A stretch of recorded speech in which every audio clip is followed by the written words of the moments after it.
Now, what specialized training did you receive so that you could actually teach this topic, use of force? It was the Train the Trainer course up in Santa Fe. When we went up there, it was actually an instructor course. Who taught the Train the Trainer class? It was the three gentlemen that actually designed the program, which was Daryl Hart, Tom Gillespie, and John Boren. So, and again, we've talked about the reactive control model in this particular proceeding.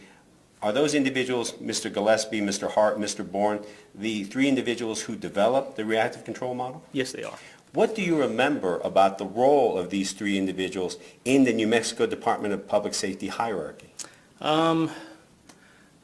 I know at one point, at the time that I went through the training, Daryl Hart was the director of Department of Public Safety, if I'm not mistaken. Tom Gillespie, he was at some point either the director or had something to do with the state police or the Department of Public Safety at the higher upper echelon, and John Boren was part of the training staff up there, plus he had a lot of years of law enforcement at different locations around the country. Now, you had train-to-trainer training, is that correct? That's correct. What does that mean? That basically means the instructors that are teaching the class turn the students into instructors of the class. Now, during this time, well, what role or what position did you have in the Albuquerque Police Department Academy? I was one of the staff instructors as an officer. What types of courses did you teach in addition to use of force? At that time, I was teaching defensive tactics, high-risk patrol tactics, report writing, pretty much anything that came across the curriculum that needed somebody to teach. It was separated out to the different instructors who taught what. Now, there came a point in time in which you were promoted to sergeant, is that right? That's correct. When did that happen? 1999, if I'm not mistaken. Now, what assignments did you have as a sergeant with the Albuquerque Police Department? I was in the field patrol as a supervisor. I went to the Metro unit for a very short time until they disbanded the Metro unit. I went to the academy as the supervisor of the academy, and I went to the SWAT team. Now, you mentioned that you were a supervisor of the academy. What does that mean? I was the sergeant of the police academy, and at that juncture in the career, you are actually the supervisor of the staff instructors that are training the cadets. And at the same time, you still have a training part in the academy. Approximately when were you the sergeant of the academy? I think it was 2002 to 2004, something like that. Now, there came a time when you left the academy, is that correct? Yes, sir. And I believe you said you were the sergeant of the Special Weapons and Tactics team, is that correct? That's correct. Would you please explain the role of your role as the sergeant in the Special Weapons and Tactics team? Our role as a supervisor of the SWAT team was twofold. It was to supervise a squad of officers that do normal police duties, and at the same time we had to deal with incidents requiring a SWAT activation or Special Weapon Tactics resolution.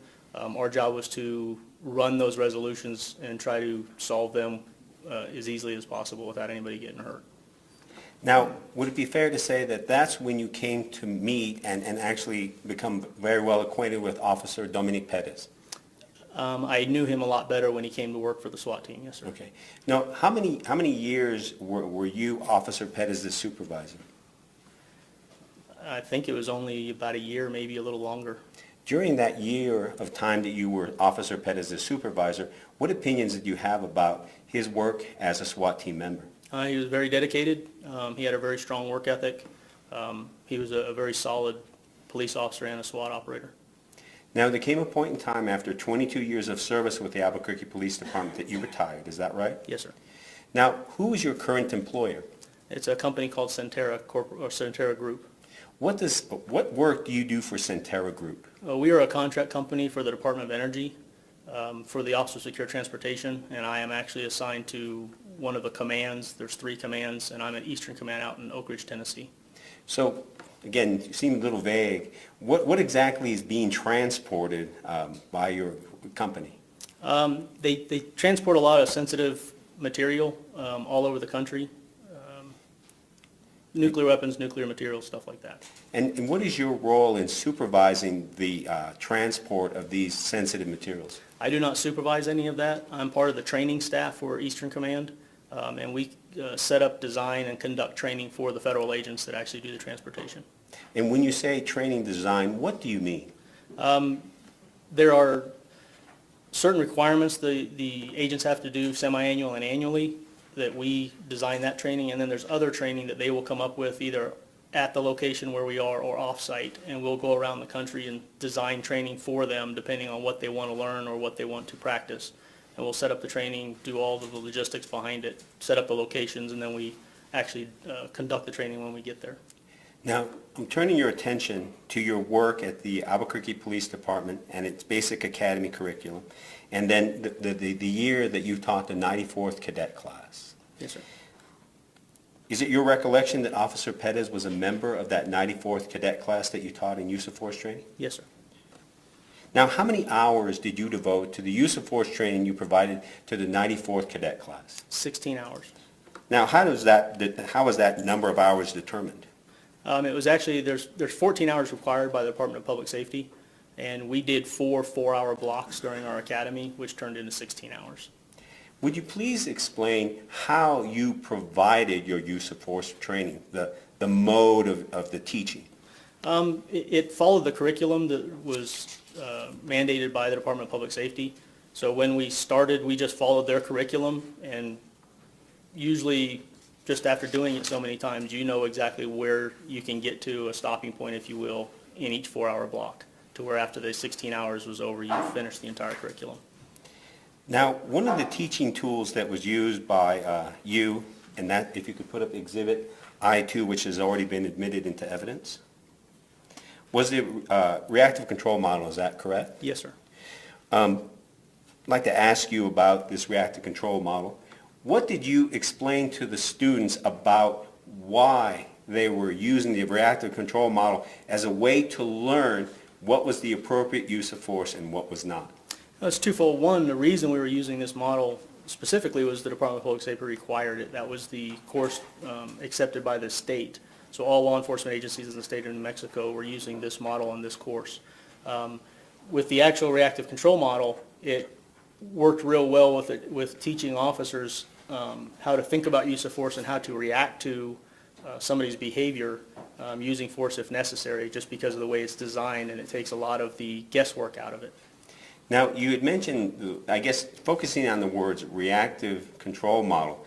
What did you explain to the cadets that you were teaching about why reaction or reactive is an appropriate way to look at the use of force? What we explained to the cadets is officers don't actually decide to use force. That decision is made for them by the person they're using it against based on that person's actions.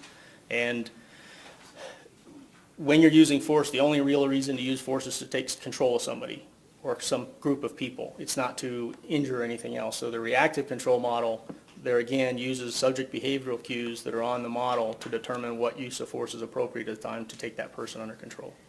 How many years did you teach with the reactive control model and the use of force training that was provided to you by the Department of Public Safety? Approximately 12 to 13 years. And in that time, how many officers did you train in the reactive control model and the use of force curriculum provided by the state?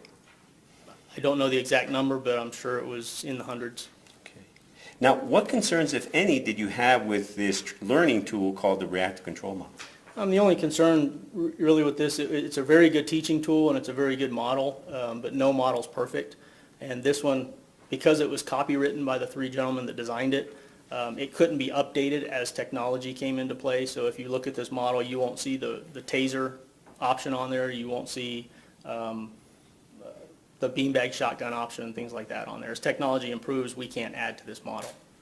And then how did you deal with that problem that as technology changed, the learning tool didn't keep up with the changes in technology? When we discussed those options, we would show them where our policy would place it on the model if it were actually typed on or written onto the model.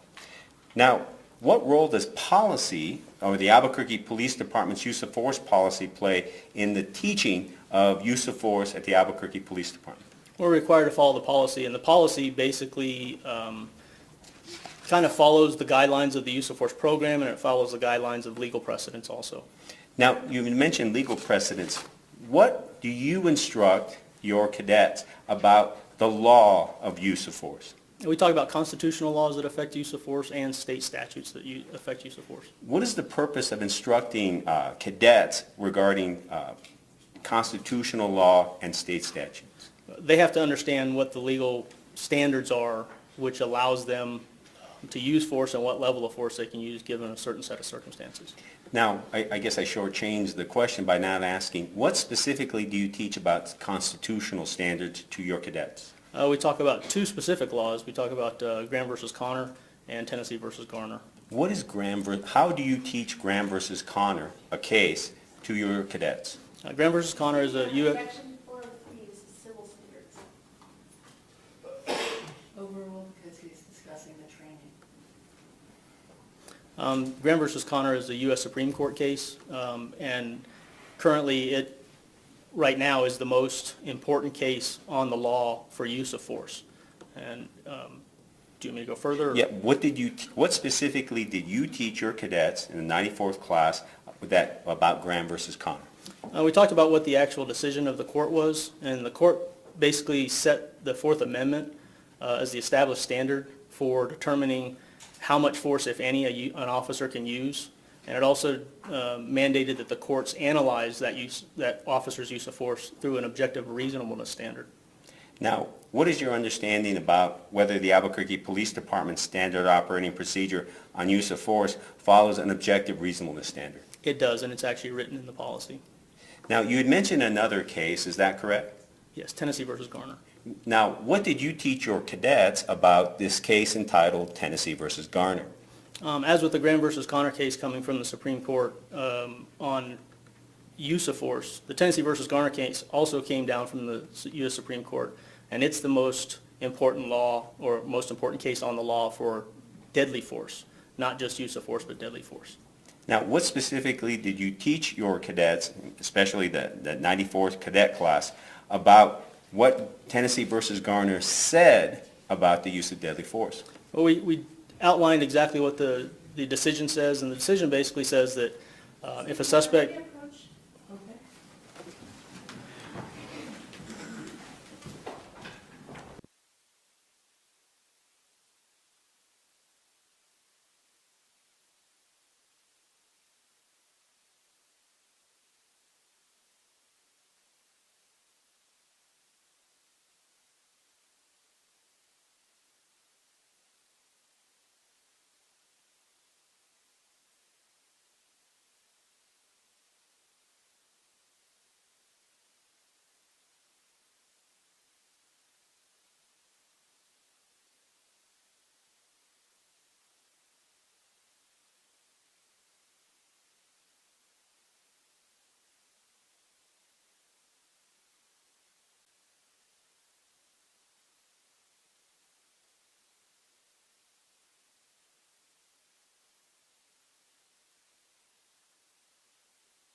Precisely, what did you instruct your cadets about the use of deadly force? In reference to the Tennessee versus Garner case? Well, just more in terms of just what you told them as opposed to referring to the case.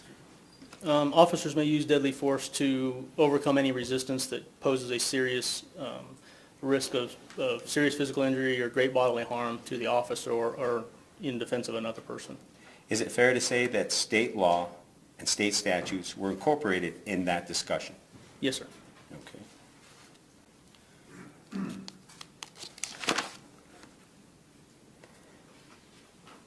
Now, turning your attention to the reactive control model, I would like to spend some time going through this model so that someone would understand how you taught your cadets about how to use the reactive control model. Okay. And I'd first like to begin with what's in the white. And would you please explain to the jury what the section that's in white means and how an officer is supposed to use that? Sure. The actual white column, if you will, you can see that it's broken down into five colored columns, and rows. The white column explains what each row is more than anything. The only difference is the officer presence, which is down on the bottom right of the white column. But it breaks it down the different rows into subject behavior, the subject behavioral cues, which is what a subject or suspect is actually doing, displaying at the time, criminal activity cues, and then the officer's mental condition and what the officer's appropriate actions or reactions are to that individual's behavior cues. Now, you mentioned reaction. Now, how is reaction sort of used in this particular learning tool to help an officer understand what he or she can and cannot do? The way we use this is instead of an officer just arbitrarily deciding on what use of force to use if one is necessary, they follow the subject's behavioral cues. And if you see on there all the way across, it shows different things that a subject could display by verbal and or physical ways, and then down directly below that in each colored column, it gives not all inclusive, but a lot of reactions that the officer could use that are appropriate to overcome that resistance or take control of that individual. Now, in the white column, there's that word presence. Do you see that? Yes, sir. Why is that word presence isolated away from the other, I guess, responses an officer could have? Because an officer's presence, because of the fact that they wear a uniform and display the badge of their office, and they have that authoritative figure, if you will, that presence is in effect throughout the entire contact with anybody, no matter what level they're at with the individual themselves. Now, is presence another way of saying show of force? It can be a show of force, and in and of itself, it can be enough to control a situation. How does a show of force work in the reactive control model?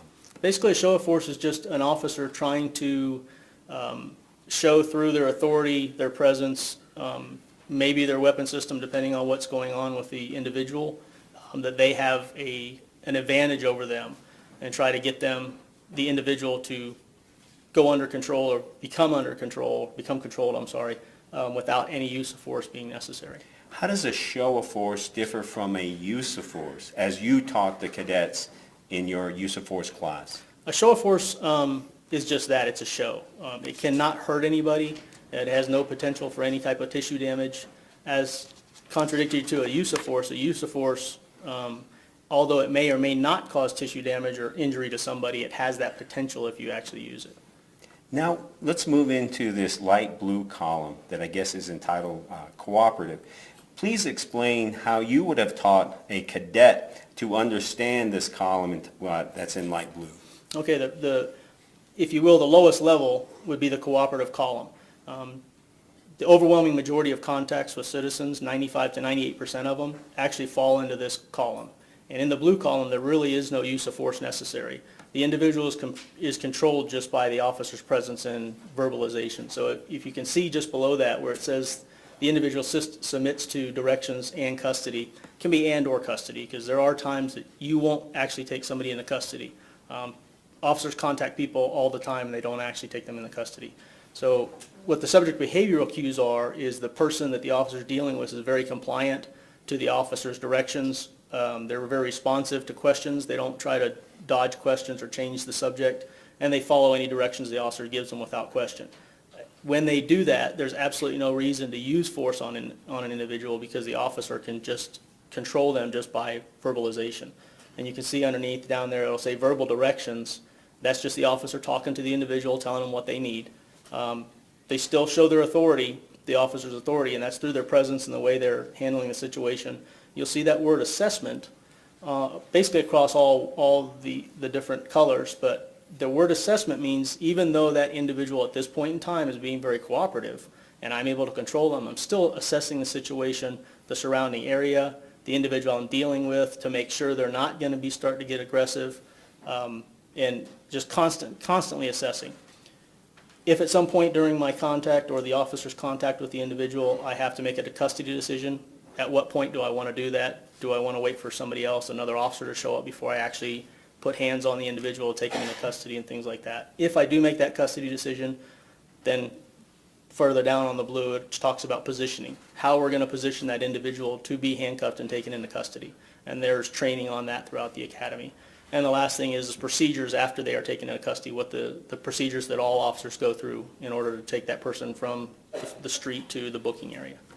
Now, turning your attention to the yellow column that I believe begins with it's titled non-cooperative and goes on the way down.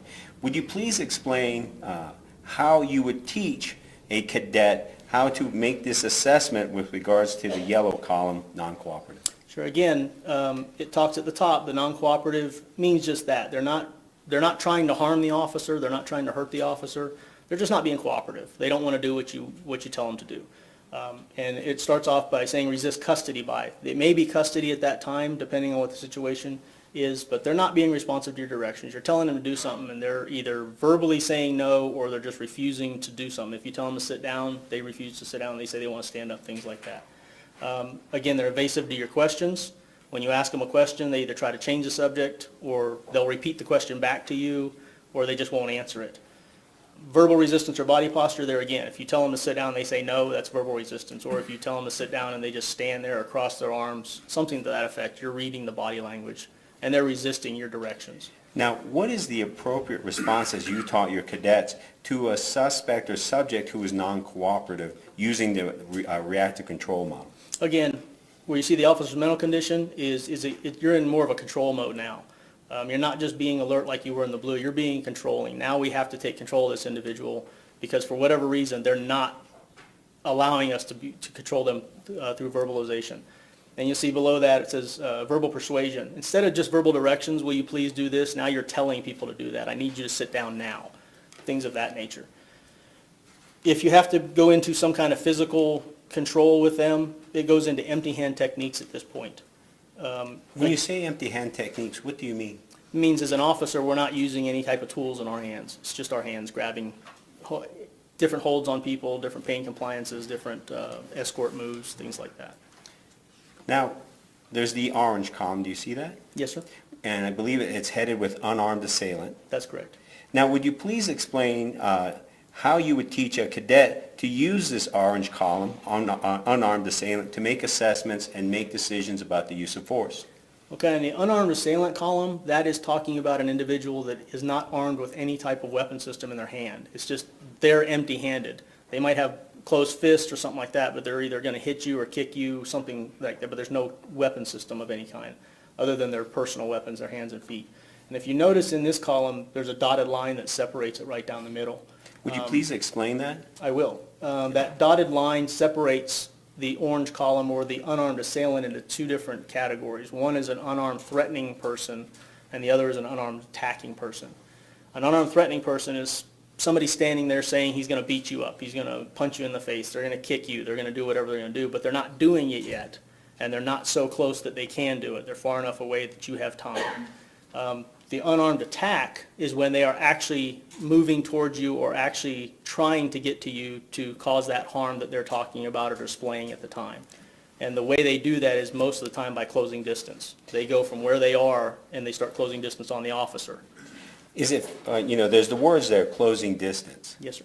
What do you teach officers about how distance can be closed? It can be closed different ways. At some point, most of the time in this category, we're going to let the suspect or the subject close the distance on the officer. I mean, physically move towards the officer with just their empty hands and things like that. There are times based on the situation where the officer has got to close distance on that individual too. So when an officer closes the distance on someone who's unarmed and threatening, and then there is an unarmed attack, is that something that's taught? It is taught. Will you please explain that? Sure. There are times when the individual, he may be whatever he's saying. He's threatening the officer with, there again, no tools in his hand, and this has been going on for quite some time. Because of time, because of environmental factors, things like that, the officer may have to close distance and get this person into custody. And at the time they do that, if the individual is still serious about possibly attacking the officer, as the officer gets closer to that subject, the subject may at that point turn into an attacking individual where they're trying to harm the officer now. Why don't you simply teach officers never to close distance if that may cause or lead to an unarmed attack? It's not realistic. If that's what we would like them to do, but it's not realistic. There are times when people just are not going to obey what you're telling them to do, and we have to take them into custody at some point in time, so the officer is forced to close distance on that individual. Now, there is that section in the orange column, and I believe it's entitled Active. Yes. What do you teach your cadets about the response that an officer should have when dealing with an unarmed assailant? Again, at this point in time, the officer's mental condition needs to be active. They need to be actively doing something to take this person into control from any type of threats they're displaying. Again, it talks about verbal directions, verbal persuasion, and verbal commands. It's all basically the same thing. You're just telling them in a different tone of voice, and you may be a little bit more harsh to the individual when you're explaining to them. Verbal commands are, you need to do this, or this might happen to you. Now, we once again have the dotted line and two columns, one show of force and use of force. Would you please explain to the jury how you teach these two different topics, show of force and use of force, when dealing with an unarmed assailant? When you're dealing with an unarmed threatening individual, that means the individual's not actually attacking you, or he's not close enough at this point to attack you and harm you.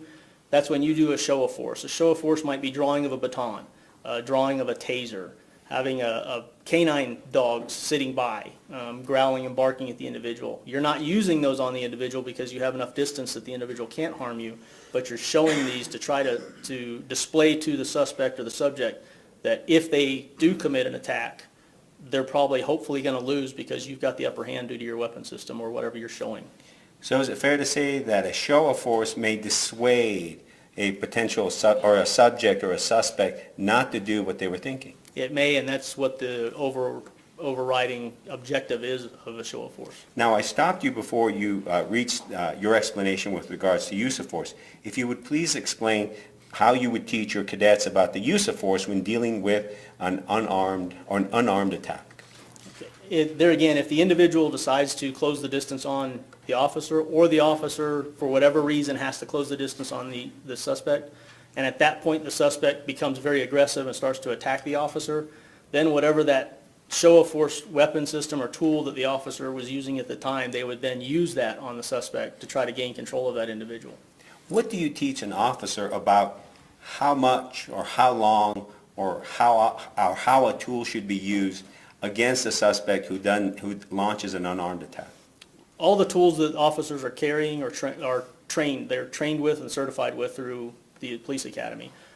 When it comes down to overcoming resistance on an unarmed attack, you're going to use that weapon system appropriately as much as you need to until that person shows control. Once you take control of that person, use of force is no longer warranted or authorized. How much time do you spend on this concept of once control is achieved, the use of force must end? We talk to them quite a bit about it because there again, the only reason you use force is to gain control of somebody, and once they are under control, there's no reason to use force anymore. Now, turning your attention to the red column, armed assailant, would you please explain how this column is taught to your cadets? It's kind of the same as the unarmed assailant in that it has an armed threatening side and an armed attacking side. The armed threatening means now the individual is armed with some type of deadly weapon system. It can be a knife, it can be a firearm, it could be a pipe, it could be a rock, be a car, whatever they're going to use to try to hurt the officer or another person. And more than likely, if they do use that tool, it's going to cause serious bodily injury or death to the officer or somebody else. If they are threatening with that, that means they're far enough away that they can't actually use the tool on the officer or somebody else at this point. There's enough distance that they're just threatening with it. The officer there again would show force.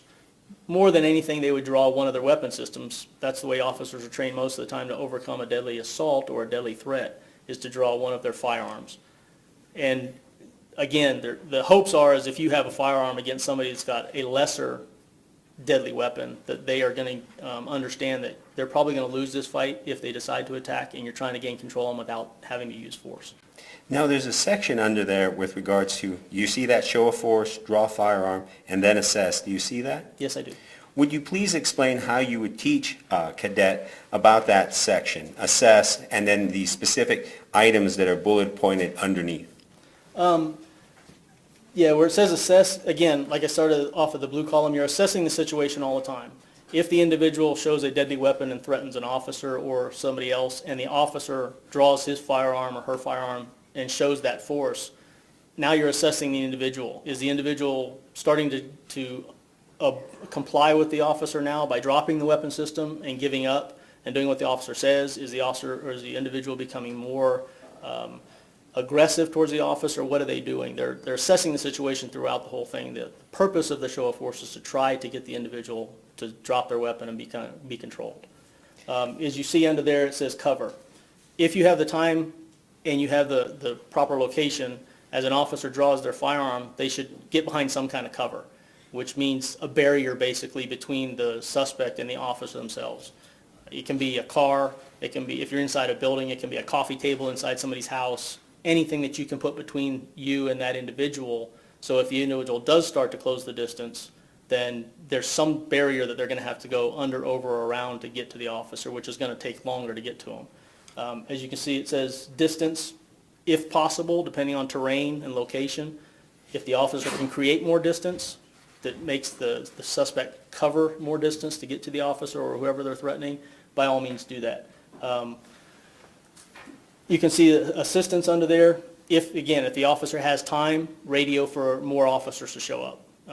The more officers are there, the more control you should be able to take of the individual without having to use a higher level of force if possible. And then you can see retreat.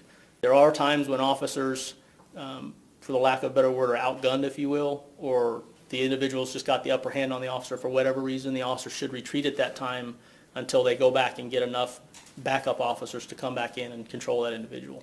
Now, what specifically do you teach officers about this concept of retreat? That is, when it makes sense to tactically disengage from the suspect.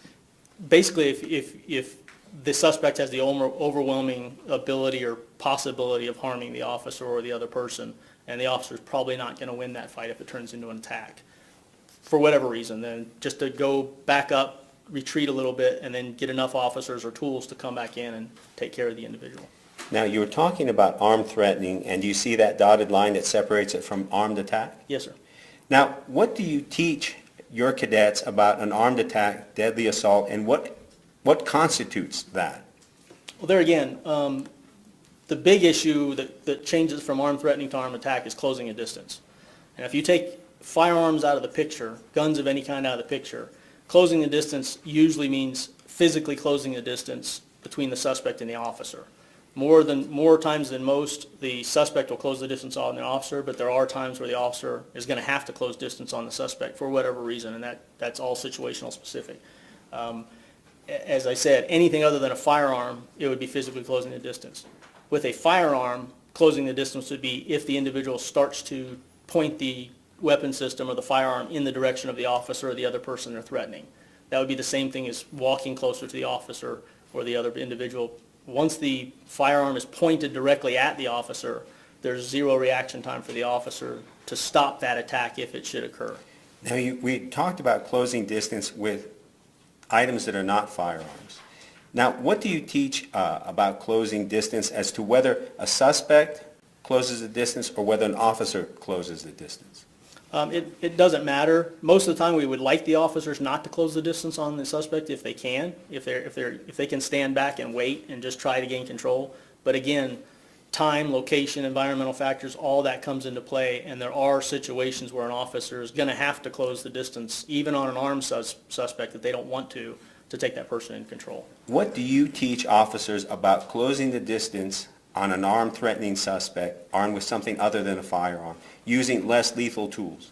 If at all possible, you will have a deadly option, a deadly force option available just in case, because the person is armed with something that's threatening the officer or others that can cause serious physical injury or death to the officer. So you will have a deadly option available, but prior to and hopefully in place of using that deadly option, you'll have other officers come up with less lethal options to try to use against that individual and get him under control, keeping the injury potential down to the lowest level possible. Then there is the section under use of force, fire weapon to stop the attack. Do you see that? Yes, sir. Now, what does it mean to fire the weapon to stop an attack? That's what we're trained to do. When officers are trained to shoot at an individual, they're not trained to injure the individual, they're not trained to kill somebody, they're just trained to stop the individual's actions, stop that threat from occurring any longer. So when you say stop the action, is it just as simple as that? It can be. It depends. Now, officers aren't trained to shoot people in the legs or in the hands or shoot the gun out of their hand like you see in the movies all the time. They're trained to shoot at the largest target on an individual's body, which is the torso. The downside to that is the torso has all the vital organs in it, so there is a high potential that if an officer does shoot an individual and hits them in the torso, that they're going to sustain great bodily harm or possibly die. Why are officers taught to shoot at the largest body area, the chest or the abdomen? That's the easiest area to hit because in a dynamic situation, people are moving, the officer may be moving, the suspect may be moving. It's not an easy thing to shoot an individual, to shoot a person, compared to paper targets on a gun range. And you just want to shoot for the largest target you can to have a better hit ratio. I'm going to show you an exhibit that's been marked Officer Perez's Exhibit I-3. And after you've had a chance to look at it, I'm going to ask you some questions about it.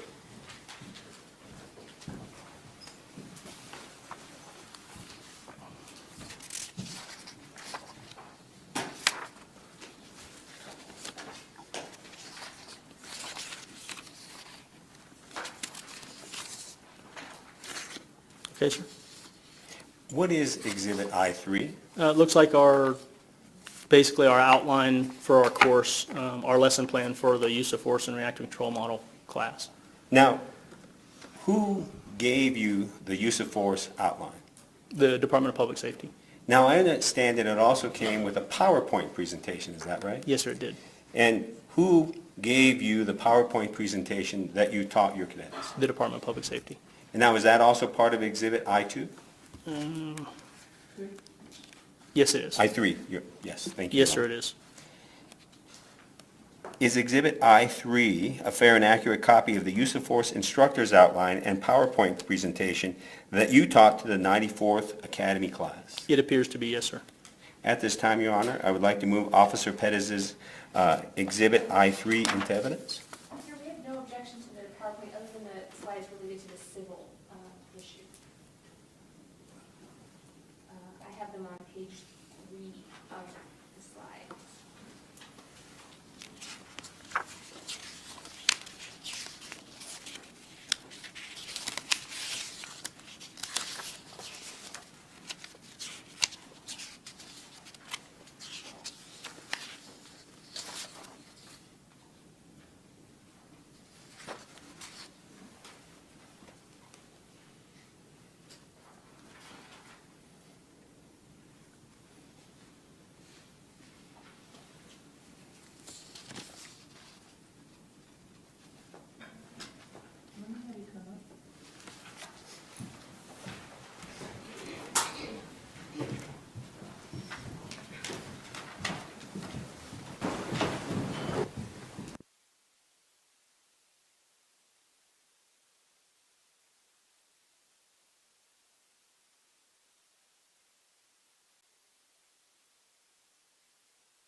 I'd like to focus on specific slides that you use to teach the cadets. And the first one is from Exhibit I3, page 20, number 47.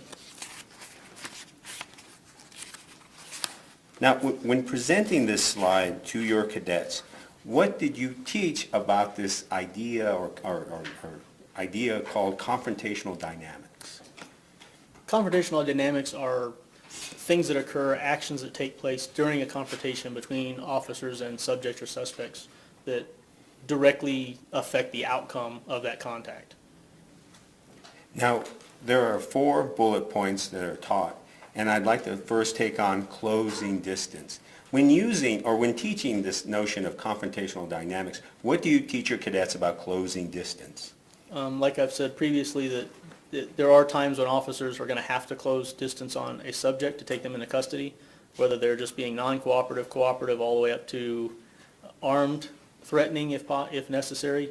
And there's times where the suspect is going to be closing the distance on the officer. When they start to close that distance, the confrontational dynamics change because of the closeness or the proximity of the officer to the subject, especially in any type of use of force situation. As taught to your cadets, what do you say about who closes the distance? It depends on the situation. If somebody's being cooperative or non-cooperative, more than likely it'll be the officer closing the distance on them. If it's somebody that's being unarmed threatening or armed threatening, more than likely, not all the time, but more than likely it'll be the suspect closing the distance on the officer. What do you teach your cadets about making purposeful decisions about when to close the distance on a suspect who may threaten the safety of an officer? There are times where, depending on, there again, the situation, the environmental factors that are happening, how much time you've spent dealing with an individual, there are times when you may have to close the distance, and it would be appropriate at that time to close the distance on a subject to try to get them under control before any of their aggressive threats or tendencies turn into an attack itself. What do you teach your cadets about how to close the distance on someone who poses a threat to an officer and to do so in the safest manner possible? Again, depending on what the person's threatening the officer with, the officer should, if possible, have more than one officer available. That would be the first and foremost thing. If you have the time to get additional officers there before you close the distance, make sure there's multiple officers. And again, depending on what the suspect is displaying, the officer needs to use the proper weapon system while closing the distance on that individual. So if the suspect does decide to attack the officer, they can employ that use of force to stop their aggressive action. What do you teach officers if, in making a decision to close distance on a suspect who's dangerous to the officers, about the use of deadly force and having that available? If the individual is posing a deadly threat to the officer, then when the officers, if they're forced to close the distance on the subject, they should have deadly force available, which is firearms. There again, as they're closing the distance on that individual, they're still just showing force using the officer's firearm, but at some point if the suspect, as the officer gets closer or close enough to where the suspect can launch an attack at the officer, if the suspect does start to attack or produces a weapon system or threatens an officer with a deadly weapon at that point, and they're close enough to have that attack occur, the officer is probably going to use their firearm to stop them. What about the notion that an officer can close the distance on a suspect and may essentially put themselves in a dangerous position? What do you teach about that? We teach that that's not premier, and we really don't want to do that, but there are times due to the job requirements that an officer is going to have to put their body and their person in jeopardy at times to take somebody into custody, even if they are a threat. Now, the next 3 bullet points, would you please explain how those 3 bullet points are taught to the cadets? Sure. When we're talking about an individual moving towards an officer, you'll see on here it says overt action that moves the subject from a threat to attacking. As I explained earlier, that if an individual is armed with something or they're unarmed, if they have a certain amount of distance, they can be a threat to the officer, but they can't actually attack the officer just because of the distance between the two. Firearms are a little different, but with any handheld weapon system other than a firearm, they have to get within the length of that weapon system to actually hurt the officer or somebody else. So the overt action is when the individual starts to move at some speed and intensity towards the officer, whether they're walking towards the officer and disobeying commands to stop, or they're actually running towards the officer, at the officer, disobeying commands to stop. That's the overt action that moves them. If they're stationary and they're threatening the officer, once they start to close the distance on the officer, then the attack is occurring. It's actually in progress. The individual is closing the distance to attack the officer. They may finish it, they may not, but that's the attack is occurring. The second one where it says overt action shows intent to attack. If the officer is explaining or ordering the individual to stop, lay down on the ground, drop whatever's in their hand, put their hands up, whatever the officer's ordering, and the individual disregards completely and then closes the distance and starts to attack the officer, that shows that the individual is intending to harm that officer. And then the last where it says creates or causes opportunity to complete an attack. As the individual gets closer to the officer, at some point the officer will not be able to stop their attack. So the officer's required to protect themselves or others to use whatever use of force decision was made, to employ that use of force decision to stop that attack before the individual can get to the officer. Now I'd like to have you turn your attention to what is marked Exhibit I-3, page 20, number 48.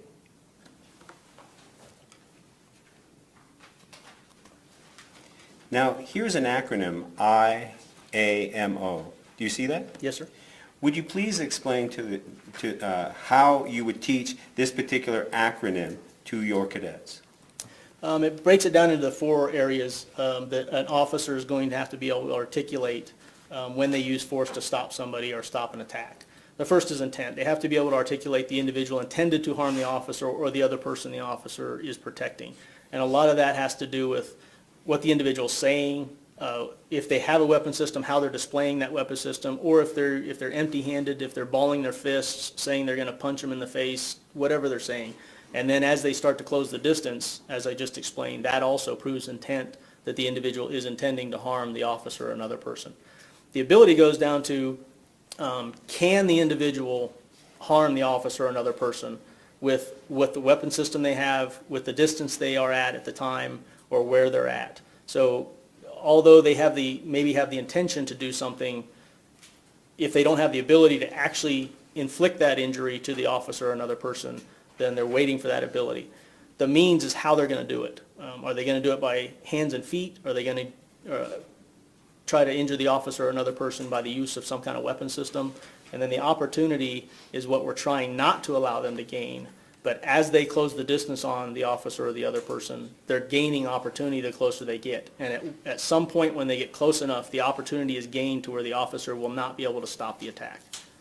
Now, is it your understanding that the Albuquerque Police Department Standard Operating Procedure on Use of Force has a different acronym to assess the immediacy of a threat? Is that right? Intent means opportunity? Yeah, but it basically it means and the ability are the same for the purposes of the police department. So if you use ability or means, it kind of means the same thing.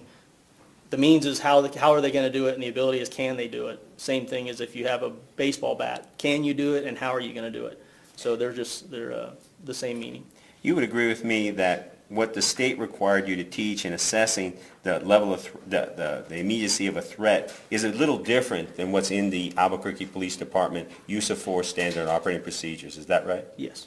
Now, how do you reconcile the two when making decisions about how an officer should proceed in dealing with the suspect? For the immediacy, you mean? Yes.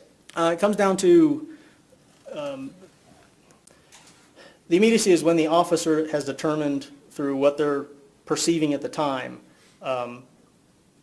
if the individual is going to attack, it's going to be like right now. The immediacy means that the individual is going to attack if the officer does not do something to stop them, to protect themselves or another person right at that moment.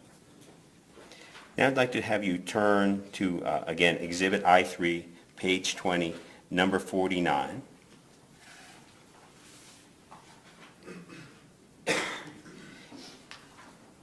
When presenting this slide, what did you teach your students in APD's 94th cadet class? This slide is a depiction of the dynamics of closing distance, and of course on this slide it talks about the subject closing the distance on an officer. Again, the distance has a lot to do with it. When the subject is threatening an officer at a certain distance, the officer doesn't necessarily need to use force at that time because the suspect cannot, doesn't have the opportunity to actually implement the attack, just due to the sheer distance, according to this slide. Down at the bottom underneath that person that says subject, it'll say threat is the ability. There again, it's the individual saying they're going to punch you, or are they holding a baseball bat, a tire iron, a firearm, a knife, whatever the case is. So they're threatening the officer or somebody else. When the subject starts to close the distance on an officer, they can close that distance very rapidly, or they can just walk slowly. The speed and the intensity of the attack is going to have a lot to do with the immediacy of that threat when the officer has to make that decision to stop that person's actions. And as you see underneath that red arrow, it says attacking shows intent.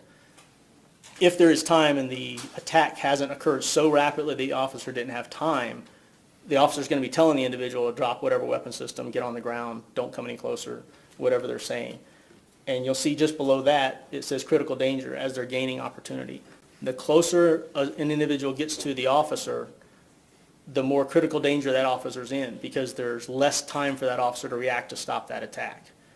And that usually they start losing a lot of response time about the 6 to 8 foot area. If the individual's moving pretty quick towards the officer, when they get within about 6 to 8 feet of the officer at that point really needs to do whatever they're going to do, whatever that use of force action is, to stop the attack. Because if they get within, and you'll see that straight up and down line that goes through the arrow, it says point of zero reaction. That's about 3 feet away from an officer or another person, about an arm's length away. If the suspect is attacking and they get within 3 feet of an officer, just due to the reaction time and everything else, the officer will not be able to stop that attack most of the time. Now, they may be able to stop the individual, but the individual is going to complete the initial attack on the officer or whoever they're attacking. So if they're coming at him with a baseball bat and they get within 3 feet before they're stopped, and they continue with that attack, they're going to be able to hit the officer with that baseball bat at least once before they can stop him, because the officer won't have time to react and stop it. Now, I'd like to turn your attention to Exhibit I3, page 20, number 50. Now, when presenting this slide, what did you teach your students in the APD's 94th Cadet class? This slide talks about the three-stage process that an officer has to go through to overcome an attack of any kind. And basically it's 3 stages of perception of the threat, then you have to make a response decision, and then you have to do the performance action. The perception of the threat is when the officer actually realizes that this person is attacking or becomes a threat. That can be split second to where it's not real obvious, or it can be a length of time if the individual is threatening from a distance over a period of time. If it happens really quick to where the officers, just whatever reason, they're there talking to the individual, and then the individual suddenly produces a weapon system and attacks the officer, that perception of threat may be instantaneous. It's going to take a little bit of time to perceive what's going on, but it's not a lot of time, it's seconds. Then the officer has to make a decision on what they're going to do to overcome that attack, whatever that use of force decision is. And there again, that takes a little bit of time also. And the last thing where it says performance action is what the decision the officer made to implement that decision to stop that attack. So for example, if the individual's coming at the officer with a screwdriver or some kind of stabbing instrument, as soon as that individual produces that screwdriver, if it's instantaneous and the officer hasn't seen it over a length of time, the officer is going to perceive that that person's attacking with some kind of deadly tool. The officer's decision should be to draw their firearm and stop the individual if he gets too close, and then the officer has to actually fire that firearm to stop that individual's attack before the individual gets within that 3-foot line. Now, what do you teach officers about this notion, and it's at the bottom of this slide, response time? Response time is how long it takes an officer to do those 3 sub-processes to actually stop somebody's attack before the officer or somebody else gets harmed. What do you teach officers about the effect of stress on an officer's response time? It's going to slow it down, sometimes quite a bit, sometimes not much, but it will slow down the response time. Now I'd like to turn your attention to a different slide, Exhibit I3, page 20, number 51. When presenting this slide, what do you teach your students in the cadet classes that you taught? This slide is basically taking the last two slides and putting them together to show that a subject can close distance on an officer faster than an officer usually can do that three-stage sub-process. And the way we taught this is if you're the suspect and you're dealing with an officer, that three-stage process is done by both people. It's done by the suspect and it's done by the officer. The problem is the suspect, they see the officer as the threat for whatever reason. So the suspect they perceive the threat, which is the officer. They make their response decision, whatever that is. To go that same example I used a second ago, they draw a screwdriver, and then they do that performance action. They close the distance and attack the officer. The officer, once that individual does step 3, the officer starts over at step 1. Does that make sense? The officer now has to perceive the threat that the individual attacking, has to come up with the officer's response decision, and then perform that action to stop them. So the suspect already does the first 2 steps without the officer even knowing. And each step takes time. When the officer actually starts to perceive the threat, the suspect is already in the 3rd stage. So the action of the suspect is always faster than the reaction of the officer. Now I'd like to turn to, again, Exhibit I3, page 20, number 52. And why is it important to teach a cadet reaction or response time? For that simple the time distance relationship, to make it as simple as we can for cadets to understand that response time takes time. And it may take a second and a half, it may take up to 2 or 3 seconds depending on how much stress that officer is under, how that officer handles stress, and how mentally prepared and conditioned that officer is to deal with whatever might be coming towards them. And we talk about the more distance you have, of course you have more time, because the individual closing the distance has to cover a greater length of greater distance to get to you, which allows you more time to do that 3-stage process. Turning your attention to Exhibit I3, page 21, number 56. Is it correct to say that you teach your cadets the tool-your drill? Yes, we do. What do you teach your cadets about the tool-your drill? The tool-your drill is just basically a drill that's used to demonstrate how fast an individual can actually close the distance on an officer, and how long it would take an officer to appropriately respond with a deadly force decision of drawing and shooting at least one accurate shot at the individual that's closing the distance on him.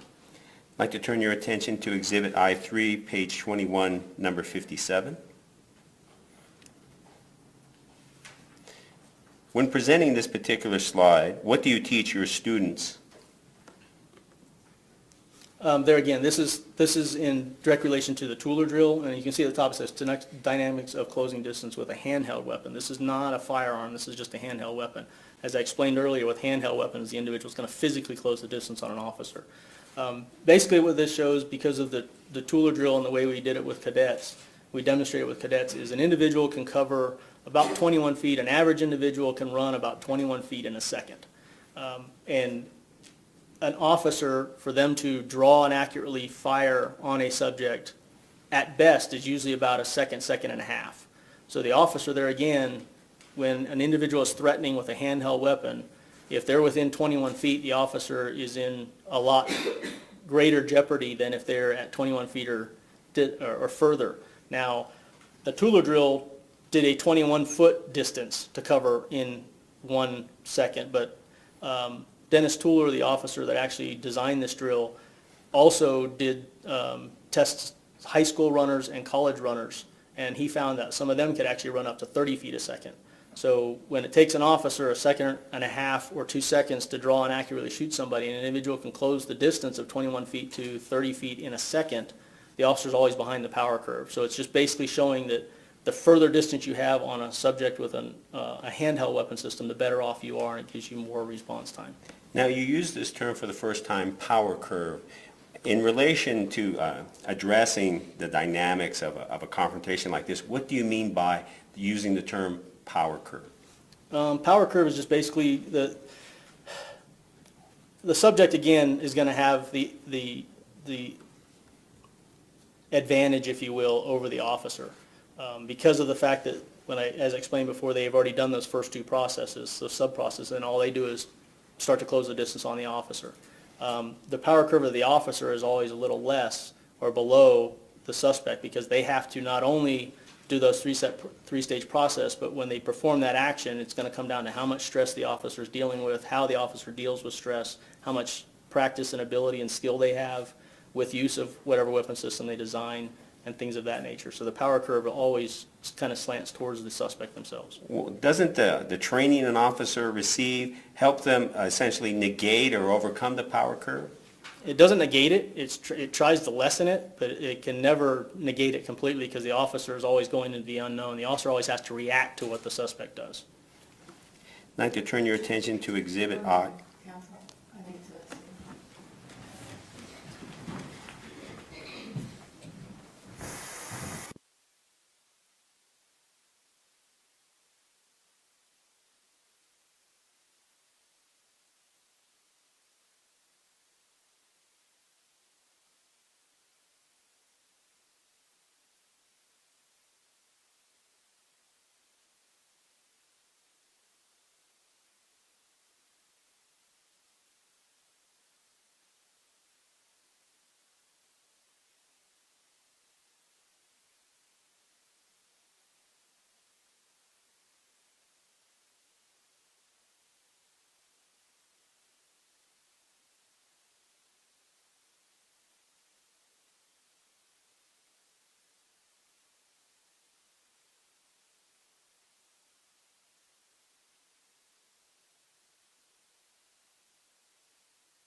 Sorry for the interruption. You may proceed.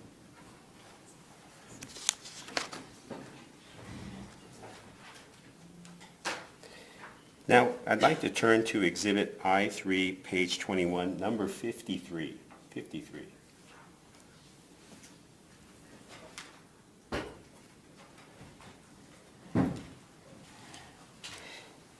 When presenting this slide to your cadets, what do you teach them about the lessons that should be learned from the tool-use drill? This is the conclusions of the tool-use drill. It basically says that an individual covering 21 feet in 1.5 seconds is about the same amount of time that an officer is going to be able to draw and accurately shoot to stop that individual, which in reality means that they both tie. The individual gets to the officer at the exact same time the officer was able to shoot and stop the suspect.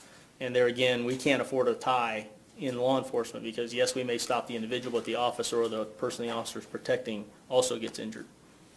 So how do you prevent a tie from occurring? We've got to stop the attack or the closing of the distance before that person gets within gains the opportunity or gets within the ability range to use that weapon system they're trying to harm the officer with. Now, there's certain assumptions that are made in the tool-use drill, is that correct? Yes. Now, one of those is that the ability to draw and shoot at 1.5 seconds. Yes. How was that determined?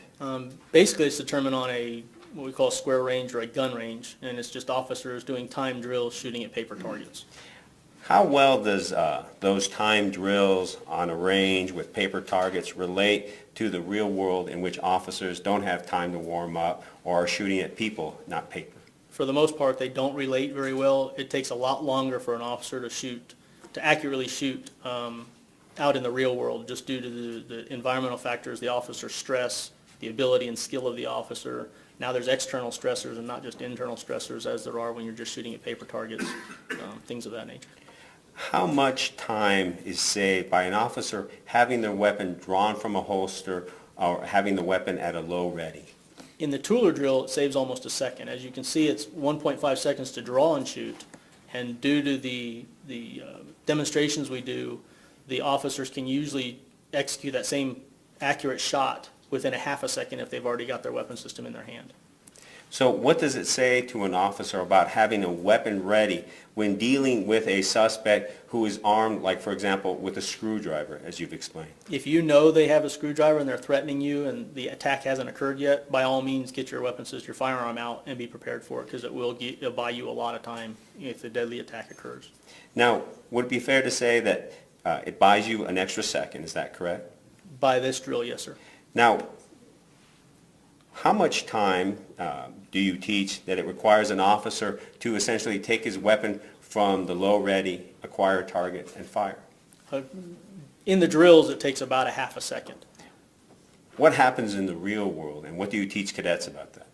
Just realize that when we're doing it in demonstration, there's no chance of anybody getting harmed, and the officer or the cadet that's playing the officer already knows what the subject's going to do.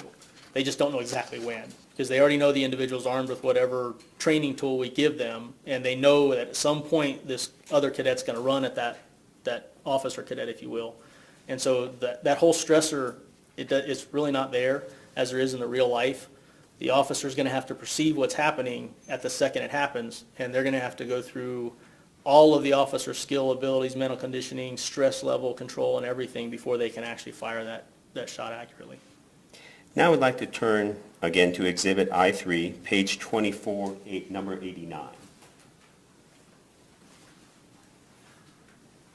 Now, please explain how you use this slide to instruct your cadets, especially those cadets in the 94th Cadet class. What we talked about is that almost every deadly weapon that an individual can use against an officer or another person can be put into one of three categories, and they are firearms, cutting, hacking, stabbing instruments, or blunt trauma instruments. Now, turning your attention to Exhibit I3, page 25, number 98. Would you please explain how you use this slide to teach your cadets? This is the slide that discusses the cutting instruments that an individual can use, and basically it breaks down, there's only four types of it on here, four examples that are knives, glass, metal, and box knife, but there's a myriad of different other cutting instruments that people can use to inflict injury on an officer or another person. And if they are able to use those cutting instruments to what they're trying to do, on the right side is what they could do to the human body. They could create major organ damage, cause large gaping wounds, and cause the individual that gets cut to go into shock. And all those are life-threatening injuries. Could be life-threatening injuries. I'd like to have you turn to Exhibit I3, page 26, number 102. Please explain how you use this slide to instruct your cadets. Again, if an officer is facing somebody that's armed with either a cutting instrument, a stabbing instrument, something, other kind of deadly instrument, they understand what injury potential can be caused by that instrument if the individual uses against them or somebody else. The individual should be in fear of getting or having somebody else receive serious bodily injury, harm, or death for the officer or another. And if the use of the force, if the use of the weapon is occurring or it's imminent, that it means it's about to occur, and if you don't do something to stop it, it's going to occur, that the officer should be in fear of their life or the life of the person they're trying to protect. Now I'd like to have you turn again to Exhibit I3, page 26, number 103. Now, please explain why you compare, or why you are required to compare injuries caused by a firearm with injuries caused by a knife attack. Basically, it's to show the officers that a lot of officers believe that firearms are way more dangerous than other types of deadly instruments like knives or screwdrivers or baseball bats or something like that. And this study just goes to show that knife wounds and gunshot wounds are equally deadly. Then turning your attention to Exhibit I3, page 26, number 104. Please explain why you teach about the effect of knife wounds to the head and neck. A lot of the reason is because when people, throughout studies that shows when people start to stab somebody, a lot of times if they're coming down with the knife, they will hit somebody in the head or the neck. And this study done by the Dade County Medical Examiner's Office showed that knife wounds to the head and neck, even with proper medical attention, reach almost 100% lethality if they're hard enough and deep enough into the head or neck. Turning your attention to Exhibit I3, page 26, number 105. Why do you teach this conclusion that handgun and knife wounds are equally lethal? We want officers to understand that just because somebody's not armed with a firearm, that they should not drop their guard or think that the individual holding the knife is not as dangerous as somebody holding a firearm. They are equally dangerous no matter what type of weapon system they're holding, and the officer respond appropriately regardless of what weapon system the individual is holding if they're trying to cause serious physical injury or death to the officer or another person. May I take a moment to confer, Your Honor?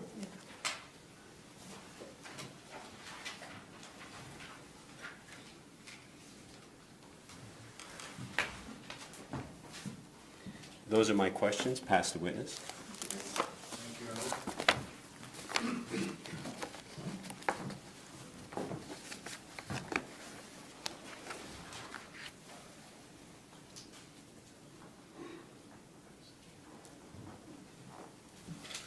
Good morning. Good morning, sir. Did I hear you say earlier in your testimony that while officers are closing distance and a subject draws weapons in response, that means that the attack is occurring? Objection leading that? I didn't, It could. It depends on the distance between the officer and the subject that draws the weapon system. okay. And are they trained that when officers are approaching to effectuate an arrest, if the subject pulls knives out of his pocket, that would be an attack?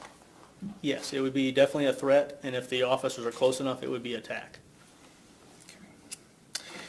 If I could go to Exhibit I-3, page 20, number 49. Now, when you're looking at that particular exhibit, it talks about the dynamics of closing distance. What, if anything, does elevation play in the intensity or speed of an attack? Well, if the Objection, Your Honor, it's not been shown it's part of the training, so I would object. if the subject's elevated, and we actually discussed this in the cadet class, that if a subject is standing on a curb and the officer standing on the roadway, curb being 6 or 8 inches high, the individual's going to have an advantage over the officer just because they're higher up. Again, if they're on the side of a slope, or if they're up a stairwell, if they're 2 stairs up, or they're coming down a stairwell, it's more dangerous for the officer because the speed at which the individual can close the distance on the officer is enhanced just due to gravity as they're moving downward. I don't have any other questions. Thank you, sir. Thank you, Your Honor.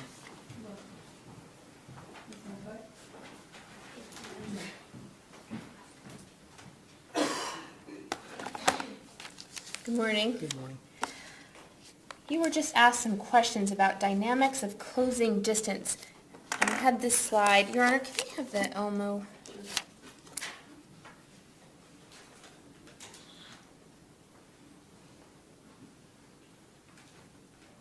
It takes a moment to respond, I think, unless it's not on. There you go. Just turned it.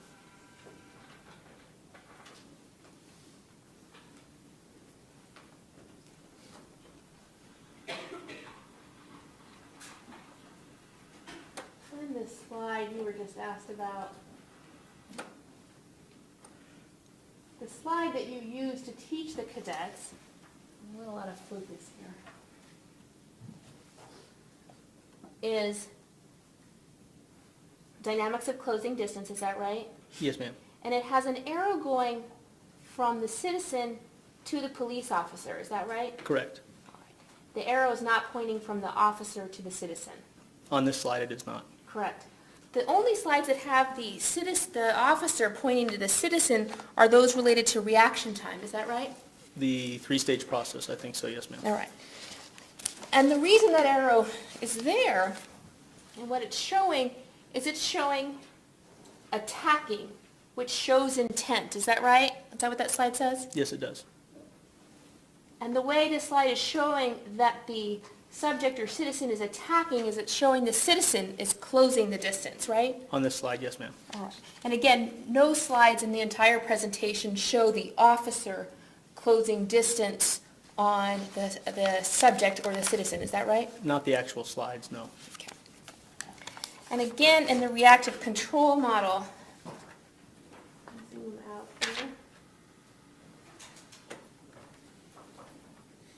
In the reactive control model, we heard the reactive control model is supposed to be reacting to the subject or the citizen, is that right? To their behavior, yes, ma'am. And in fact, when looking at their behavior, there are cues that the officers are looking for, is that right? The subject behavioral cues, yes, ma'am. Yes, and under the subject behavioral clues, again, it's the subject closing the distance. Isn't that what the reactive model, control model says? It does so that. Okay. Not the officer closing the distance on the subject, is that right? Correct.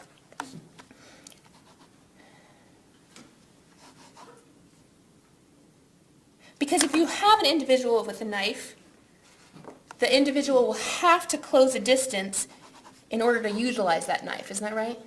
The individual or the officer will have to close the distance. They've got to get within close enough proximity to each other for the individual to use the knife, yes. All right, but the reactive control model and the training materials provided are based on the subject Yes. closing distance, isn't that It right? is taught that way, but it is discussed as the officer moving also. All right, and in fact, it is the subject closing the distance and in fact running, isn't that right? Objection, asked and answered. This is a little bit different. You may answer the question. It is the subject running toward this officer that shows attack, isn't that right? Closing No. the distance No, under the it's Tueller not. drill? No, well, in the Tueller drill, it actually does, when we do the Tueller drill, it does talk about running, but we also demonstrate it as a quick pace walk and just a slow walk, just to show the timelines for the officers. Okay. At the Tueller drill timeframes, though, it's based on a person running at the officer, is that right? Yes, that's correct. And that's what's described as the attack. Yes, in that, for that drill, yes, it is. You talked a little bit about, at some point, distance is going to have to be closed, is that right? The distance will be closed at some point, and usually, depending on the weapon system, it'll be about 3 foot away from the officer. All right. And it's true, is it not, though, that cadets aren't trained at the level of closing distance. When they have to close a distance to make an arrest, that's more of a SWAT team or tactical situation, isn't that right? No, it's not. Okay. You've testified in this matter before, have you not? I did. Okay. In that case, you were asked a question about, even in situations an officer may believe they would have to use deadly force and close the distance. Yes. Page 170, it starts at line 18. Question. Now, does this come into play when it relates to the fact oftentimes police officers at some point are just going to have to take that subject into custody? In other words, sometimes, from time to time, police officers are required to close distance, aren't they? Your answer, yes, they are. Question. Even in situations... Talk on impeachment, that was a consistent statement. That's what I just I'm testified. getting there. Even in situations which may... I'm sorry? One second, may I see the statement? You bet. So the question is here, Line Howard. 13. So Sarah's here. It goes to line 7. Can I approach you on this one? To the next page.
Sir, we were talking about situations where, and whether or not cadets are trained or taught at that level, if they have to close the distance with somebody who's armed.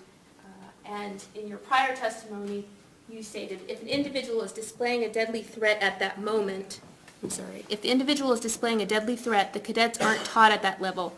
That's more of a tactical situation that a SWAT team would deal with. Wasn't that what you said earlier? It was.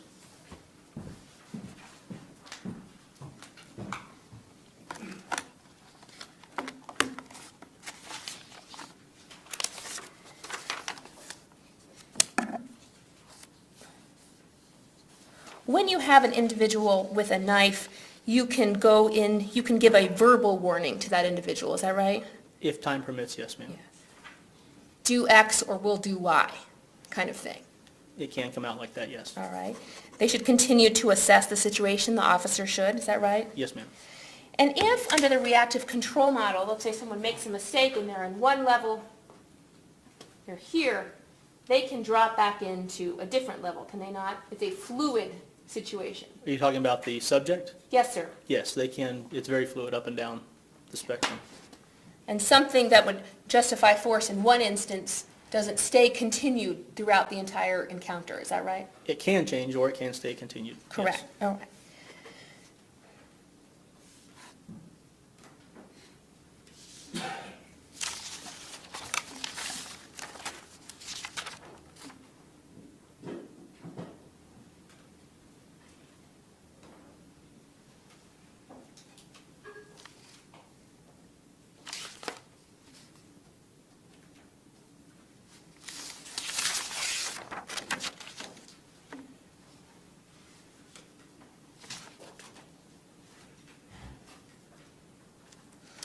If a subject has a knife, an officer has the option of retreating and creating distance, is that right? They do have that option if time permits and the location and the environment permits it, yes. Sure. And they can wait for assistance, is that right? They can.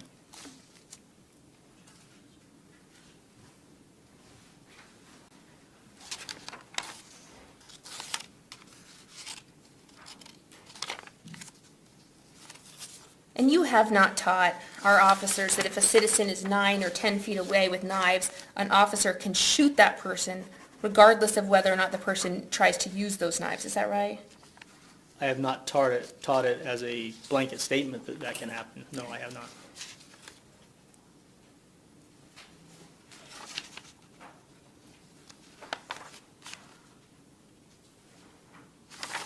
Talked about a lot of the similarities between guns and knives. There are differences between guns and knives, is that right? Yes, there are. In fact, distance is helpful when you have a subject armed with a knife It is. versus a gun. Distance is good with a gun also. Distance is good with a gun, but bullets can go really far, really fast. Yes, they can. But a knife, an assailant would have to attack in order to use it, is That's that right? correct. Thank you. May I have a moment, Your Honor? We passed it, yes.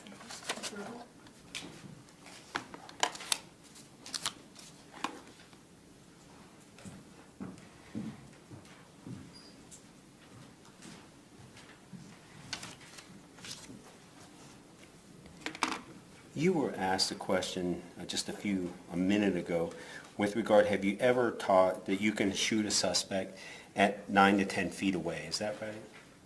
I was asked if I've taught it that they can always shoot, and no, I haven't taught it that they always can shoot, but I haven't said that they can never shoot. I'd like to approach that a different way and ask you, what did you teach your cadets about a cover officer's responsibility to protect another officer who closes the distance on a suspect who is armed with a deadly weapon? Objection, Your Honor, beyond the scope. The cover officer's responsibility is to protect the contact officer, if you will, no matter what the contact officer does. Even if the contact officer closes the distance on a subject and at some point that subject becomes a deadly threat to the contact officer, the fact that the contact officer is closing the distance is immaterial to what the cover officer's job is. The cover officer has to respond to protect the contact officer. What if the contact officer makes a tactical mistake and closes the distance on someone who is armed with an edged weapon? Excuse me. What do you teach? There's an objection. I'm sorry, Liz, I thought you were finished. Excuse me. Go ahead. No. What do you teach your cadets about the responsibilities of a cover officer in that situation? Objection, Your Honor, improper or hypothetical for this labor and beyond the scope.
In a situation in which the contact officer makes a tactical mistake and closes the distance on someone with a deadly weapon, an edge weapon, what do you teach your cadets about the responsibility of a cover officer in that situation?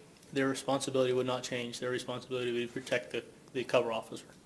Even if the contact officer made a mistake? That's correct, because it comes down to the use of force to protect the officer, not dealing with the tactical error the contact officer might have made at that time. May I take a moment to confirm?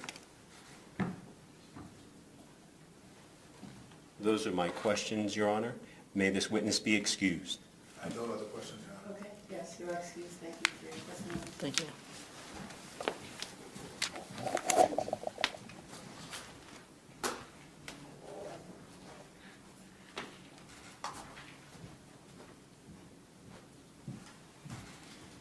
It's about 7 minutes till the lunch hour, so we'll break a little early for lunch. I'll ask you to return to the first floor jury assembly room at 1 o'clock.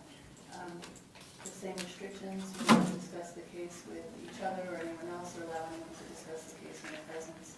Don't do any research. Enjoy